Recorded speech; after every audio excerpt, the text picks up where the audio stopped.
the momentum to you guys, especially with how the AFC is so jam-packed right now? Well, we talked about it all week, that it's packed up in there, and we're going to have to start doing things that'll break us away from the pack. And today was a great step. It was a great team win. Proud to be these guys as coach, and thankful, as we approach Thanksgiving, thankful to be their football coach. Jim?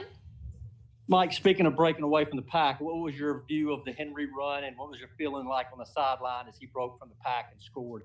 Well, I mean, I think that's a great analogy, Jim, and you could just kind of tell, as that game wore on into the fourth quarter, that I think we were wearing on them offensively. It was tough sledding there early. Give them a lot of credit. That's a really good football team. Great players, well coached. But you could just tell going down there in the fourth quarter where the way we scored, and then getting the ball, in overtime. After we forced a 3 and out. A lot of credit to our guys, and then just looking at their body language on the side, on their sideline, and also on the field, that I felt like we were going to be able to break through there. And I didn't know it was going to look like that, but paddled up on the front side, and Derek, everybody stayed on their guy, finished, and he was able to cut back. Terry? Mike, it seemed like that there was a lot of emotion out there. There was pregame chirping going on, and it seemed to kind of carry over into the game. Can you talk about some of that and how the emotions played into it? It's a violent game. It's a physical game. It's an emotional game. So, I hope we play with emotion, and I hope we do things that help our team, and not do things that hurt our team. TD. John Glennon.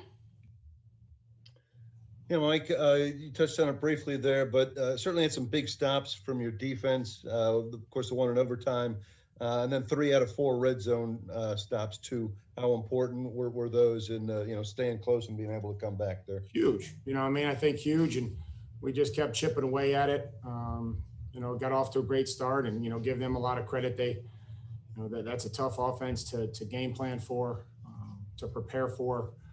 But I thought we executed the keys. Could always be better on third down, but when you can make them kick field goals in the red zone, you have a chance. And certainly coming up with the big stops when we did was key. Buck? Yeah, Mike, how big was the A.J. Brown touchdown, and what does that kind of do for your team when you see a guy like that shake off 4 tackles and then take it for 6? Just the play strength that he has, just the ability to catch the ball, and he's tough to tackle. I know there's a lot that he wants to work on and continue to improve, and he puts a lot of expectations on himself. But I thought him and Corey, I thought they played physical against some really good corners. That's an excellent defense, and I thought the effort, from everybody was outstanding, and certainly on AJ on that play to, he's down. Are we going to go? It went from like, are we going to go for? We going to kick a field goal to, okay, maybe we're close enough to go for it, to, what's going to be our, goal line play to kicking, going for 2. So that was a lot of emotions going through my mind as he was running. Joe Rexrode. Mike, I know you say the injury rate's 100% and the injuries are part of every season, but at this point, pretty extreme for you guys. How extreme is it at this point, and how much does that play into the emotions of pulling through when you got guys like Quesenberry out there and other guys who have had to be forced into action here? I think guys are ready for their opportunity. They're excited to play. I think Aaron Brewer was excited to play. I think Malik Hooker and Josh Kalu. And nobody's more into it than David Quisenberry. And I know that Will Compton was excited to play and made some plays and made tackles. And it's real difficult to go all week with a group of guys that are practicing a game plan, especially as specific as it was this week. And having guys go down, and then guys being able to step up and be able to execute that without having to change everything. So just a lot of credit to our players, those of them that stepped in and executed. Logan Woodside helped us win the game. Nick, there with the fake punt. I thought, we got to clean up some things, obviously, but we're going to enjoy this here for the next few minutes. Paul? Mike, what went on with Malcolm Butler and Jim Harbaugh before the game? What went on with you and Jim Harbaugh after the game? John, I went to celebrate with Derek and the team to congratulate him, and then I ran back and shook his hand and asked what the issue was before the game, and he said there wasn't an issue. So I went to celebrate with my football team. Did he decline to shake hands? No, absolutely not. No, a lot of respect for John. We shook hands. But again, I wanted to sprint down there and be excited with the team and then sprinted back to midfield. Luke? Mike, we've talked a lot about consistency this year with this football team. After a performance like you saw today, how do you move from that to seeing that more consistently through the rest of the season?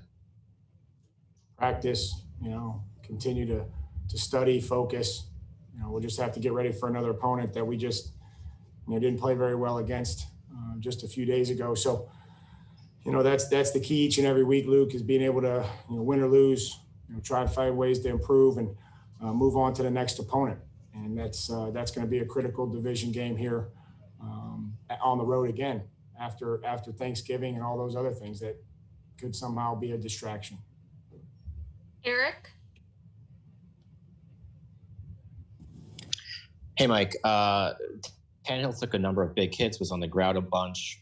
How much did you see his toughness, especially today?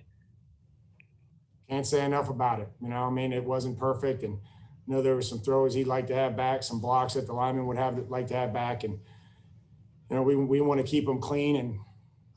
But he does, he takes he stands in there and delivers the football and doesn't flinch.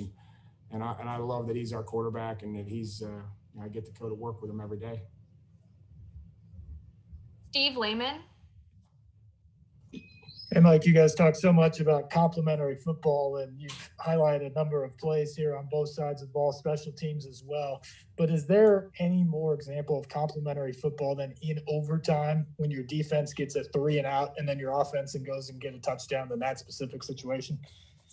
That's how you draw it up. I think, you want KB to probably win the toss, go down there and score a touchdown, but, that didn't happen. And so we went out and played defense. Great job by our, thought we had a good call in there. I thought we had good execution, great execution. And then to be able to turn around and go back down and score, that's, it is a great example. We need to continue to show the players that if we do that enough, force them to punt backed up, that we're going to win a lot of football games. And we got to take care of the football. But, I think that we were okay except for the one, Ryan kind of didn't see the guy. David? Mike, talk about the decision to go with Brewer at left guard and what's your sense of how he did in there today? I can tell you without watching the film that he competed his tail off. He competed because I know that's why he was in there. And I thought he earned the right to be out there. We wanted to take a look at him. Jamil is a guy we have a lot of confidence in. Just didn't know where Ben was going to be. And his efforts, there's so many guys that are battling through that I hate to sit here and name them by name. But there's a lot of guys that are playing far less than 100%. And I'm so proud to coach them and watch them compete. But Brewer, I thought he earned the right. He loves football and competes. He's tough. And I know he's going to fight in there for you. Hey, Arden, take 2 more, please. Okay. John Glennon? Yeah, Mike, the decision, you guys are down 21-13, tough call there, 4th and 2, close range. What made you, decide on the field goal? Obviously it turned out, I guess, how much did you think of going for it there as opposed to kicking the field goal? I don't know, John. If you didn't like the decision, just write you didn't like the decision. It worked out. It's a good call. It doesn't work out. It's a bad call. I don't know.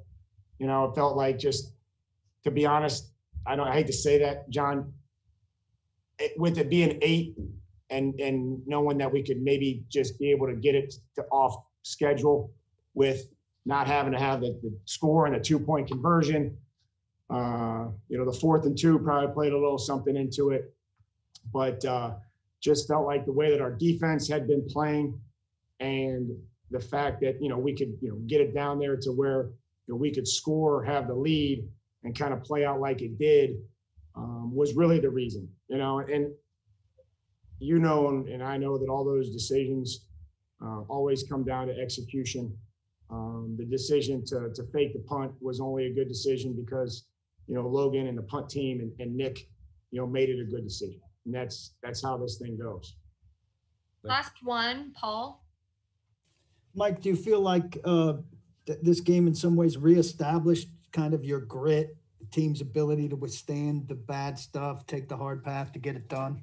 I think so. I hope so. And I know that the players believe that and they can see that transpire, out there where it's not pretty, and, where a lot of times guys can start complaining about the defense and, or the offense, and, hey, this guy, we got to get some more points, or we got to get longer drives. Never once did that happen. We stuck in there, guys fought, and defense came through. And when the offense had to, they were able to finish the game off strong in the fourth quarter and overtime. So thank you, guys. Thanks for your Thank you. time. That's Mike. Thank you.